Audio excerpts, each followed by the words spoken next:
আসসালামু আলাইকুম রহমতুল্লাহি ওয়া বারাকাতুহু। ইসলামের ইতিহাসের প্রথম এবং সবচেয়ে গুরুত্বপূর্ণ যুদ্ধ হল বদরের যুদ্ধ। 17 রমজান 2 হিজরি 13 মার্চ 624 খ্রিস্টাব্দে সংগঠিত হয় এই বিরাট ও বৃহত্তম বদরের যুদ্ধ। একদিকে মাত্র 313 জন মুসলমান, অন্যদিকে 1000 জন সশস্ত্র কাফের বাহিনী।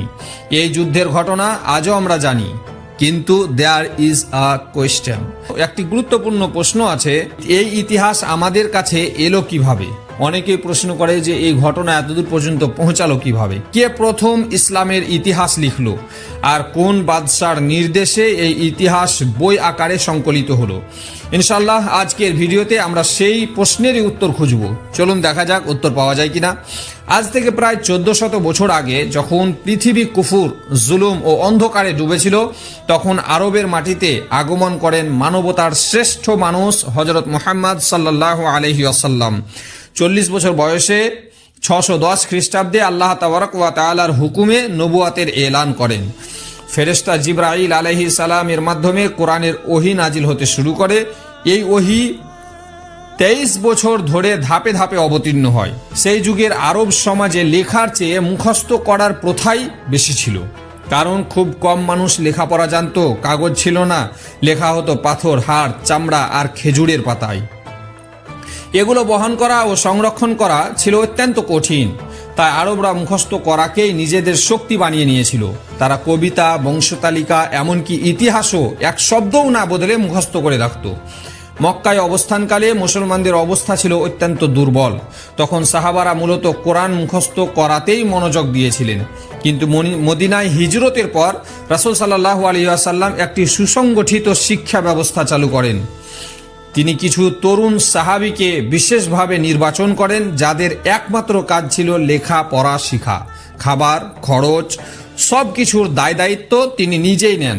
এভাবে ইসলামের প্রাতিষ্ঠানিক শিক্ষার সূচনা হয়। বদরের যুদ্ধে যে কাফিররা বন্দী হয়েছিল, তাদের মুক্তির জন্য রাসূল সাল্লাল্লাহু আলাইহি ওয়াসাল্লাম একটি অভিনব শর্ত দেন। প্রত্যেক বন্দী 10 জন মুসলমান শিশুকে লেখাপড়া শিখাবে। এই পদ্ধতিতে বহু সাহাবী শিক্ষিত হয়ে যায়। তাদের মধ্যে একজন ছিলেন হযরতে যায়েদ বিন সাবিত রাদিয়াল্লাহু তাআলা আনহু।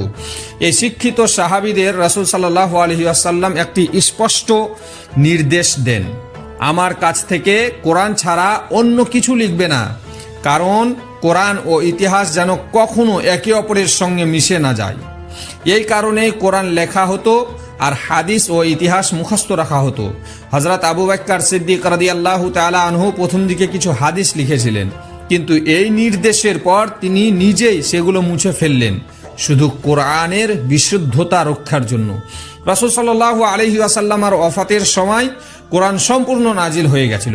হাজার হাজার সাহাবী কোরআন মুখস্থ করে নিয়েছিলেন। কোরআন লিখিত আকারে ছিল, তবে একটি বই আকারে নয়। মাথায় রাখবেন, কোরআন লিখিত আকারে ছিল। কোরআন ওয়াজ স্ক্রিপ্টেড, লিখিত আকারে ছিল, কিন্তু বই আকারে ছিল না। 11 হিজরি 632 খ্রিস্টাব্দে ইয়ামামার যুদ্ধ হয়, আর ইয়ামামার যুদ্ধে বহু হাফিজ সাহাবী শহীদ হন। এতে হযরতে উমর রাদিয়াল্লাহু তাআলা আনহু গভীরভাবে চিন্তিত হয়ে পড়েন। এই যুদ্ধ শুরু হয়েছিল 11 হিজরি 632 খ্রিস্টাব্দে, শেষ হয়েছিল 40 হিজরি 661 খ্রিস্টাব্দে। চলুন ঘটনার দিকে যাই। হযরতে উমর তিনি হযরত আবু বকরকে বলেন, এভাবে হাফিজরা শহীদ হলে কোরআন নিয়ে ভবিষ্যতে সন্দেহ তৈরি হতে পারে। প্রথমে আবু বকর রাদিয়াল্লাহু তাআলা আনহু দ্বিধায় পড়ছিলেন, কিন্তু পরে তিনি রাজি হলেন। দায়িত্ব দেওয়া হয় হযরতে যায়েদ বিন সাবিত রাদিয়াল্লাহু তাআলা আনহুকে। এভাবে ইতিহাসে প্রথমবারের মতো তৈরি হলো আল কোরআন। কোরআন একটি পূর্ণাঙ্গ বই আকারে সংকলিত হয়। কোরআন সংকলনের পর হাদিস ও ইতিহাস তখনও লিখিত হয়নি, কারণ কোরআনই ছিল মূল ফোকাস। মুখস্থ করার প্রথা তখনও শক্তিশালী ছিল। এই ধারা চলতে থাকে খোলাফায়ে রাশিদিনের যুগ পর্যন্ত। খোলাফায়ে রাশিদিনের পর খেলাফত চলে যায় বানু উমাইয়াদের হাতে। বানু উমাইয়া 41 হিজরিতে শুরু হয় 661 খ্রিস্টাব্দে, আর শেষ হয়েছিল 132 হিজরি 750 খ্রিস্টাব্দে। ইয়াজিদ বিন মুআবিয়ার সময়কালে ঘটে কারবালার হৃদয় বিদারক ঘটনা। এরপর উমাইয়ার শাসনের বিরুদ্ধে বিভিন্ন বিদ্রোহ শুরু হয়। এর মধ্যে অন্যতম ছিল আব্দুল্লাহ বিন জুবায়ের রাদিয়াল্লাহু তাআলা আনহু।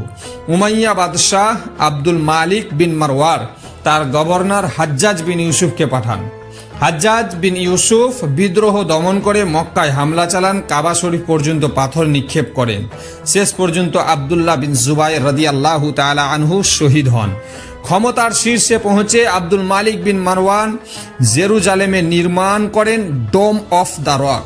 ঠিক এই সময়ে জন্ম নেন ইমামে আজম আবু হানিফা। ইমামে আজম আবু হানিফা নিজের জ্ঞান ও ফিকহের কারণে জনপ্রিয় হয়ে ওঠেন। উমাইয়া শাসকরা তাকে বিচারক বানাতে চায়, তিনি সুস্পষ্টভাবে অস্বীকার করেন। তার ফলাফল কারাবাস, চাবুকের আঘাত, তবুও তিনি সত্য থেকে সরে যাননি। উমাইয়া শাসনের পতনের পর খেলাফত চলে আসে বনু আব্বাসীদের হাতে। এটা শুরু হয়েছিল কখন? 132 হিজরি 750 খ্রিস্টাব্দে এবং 656 হিজরি 1258 খ্রিস্টাব্দে আব্বাসীয় বাদশাহ আল মানসুর প্রথমবারের মতো একজন ইতিহাসবিদ নিয়োগ দেন, ইবনে ইসহাককে। সর্বফার্স্ট এবার ইতিহাসের কাজ শুরু হচ্ছে। আব্বাসীয় বাদশাহ আল মানসুর ইতিহাসের প্রথমবারের মতো একজন ইতিহাসবিদ নিয়োগ দেন, ইবনে ইসহাক। তার নির্দেশ ছিল রাসূল সাল্লাল্লাহু আলাইহি ওয়াসাল্লামের জীবন থেকে আজ পর্যন্ত সব ঘটনা লিখে ফেলো। এভাবেই লেখা হয় সিরাতুন নবী, ইসলামের প্রথম পূর্ণাঙ্গ জীবনী গ্রন্থ। পরবর্তীতে ইবনে হিশাম, ইবনে তাবারি, ইবনে কাসির, ইবনে খালদুন ইতিহাসকে আরও বিস্তৃত করেন। কিন্তু একটি গভীর সত্য মনে রাখবেন, যেই বাদশার নির্দেশে ইসলামের ইতিহাস লেখা শুরু হয়েছিল, সেই বাদশার আমলেই ইমাম আজম আবু হানিফাকে জেলে বন্দি করে বিষ প্রয়োগ করা হয়েছিল। ইতিহাস শুধু কাগজে লেখা হয় না, ইতিহাসের পেছনে থাকে ক্ষমতা, সত্য আর ত্যাগের লড়াই। তাই জানুন, আজকে আমাদের এই ভিডিও যদি আপনাকে ভালো লেগে থাকে অবশ্যই লাইক, কমেন্ট, সাবস্ক্রাইব করে সাথে থাকুন। নেক্সট ভিডিও ইনশাআল্লাহ কামিং সুন।